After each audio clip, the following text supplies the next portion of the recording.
Maintenant, Yves, les contribuables devront avaler une facture salée de 250 000 visant à effacer ce qu'on voit là en ce moment, des lignes bleues et blanches en bordure de résidence, des lignes qui ont suscité la colère de citoyens. C'était des mesures supposément d'atténuation de la circulation, c'est ça?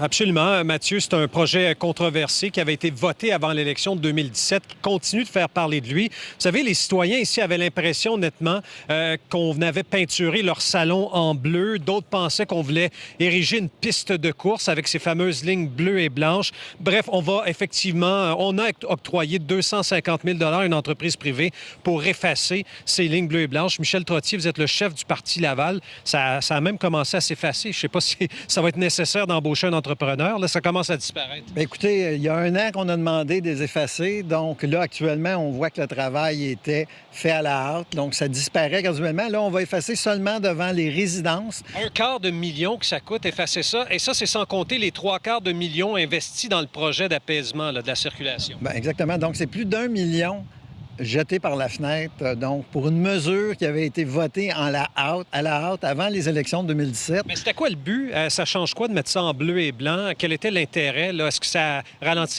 effectivement la circulation? Bien, absolument pas, parce que les citoyens nous demandaient tous à quoi ça sert, cette mesure-là de bande bleue et blanche devant nos résidences. Mais qui a pensé à ça?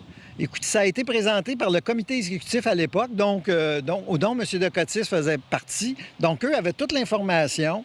Ils savaient c'était quoi les mesures. Nous, on avait adopté au conseil municipal des mesures d'apaisement de la circulation sans savoir que cette mesure-là serait faite à la hâte et pensant qu'il y aurait un gain politique avant les élections. Donc, ça a été arrêté après 60 du projet. Il y avait tellement de grogne des citoyens. Vous dites que c'est une erreur qui coûtera cher aux contribuables. Bien, c'est une erreur qui va coûter 1 million. Puis moi, je tiens à dire qu'1 million, il y a beaucoup d'organismes communautaires qui auraient pu faire des belles choses avec ça. Et là, on vient encore d'avoir une administration gaspiller de l'argent, des biens publics inutilement. Merci, M. Trottier. Ça fait plaisir. Michel Trottier, chef du Parti Laval, et on ira aux réactions, évidemment, cet après-midi. Notamment, on tentera d'obtenir celle du maire Marc Demers. On vous parle en direct, je le rappelle, Mathieu, du quartier Fabreville à Laval. Merci Yves, à plus tard.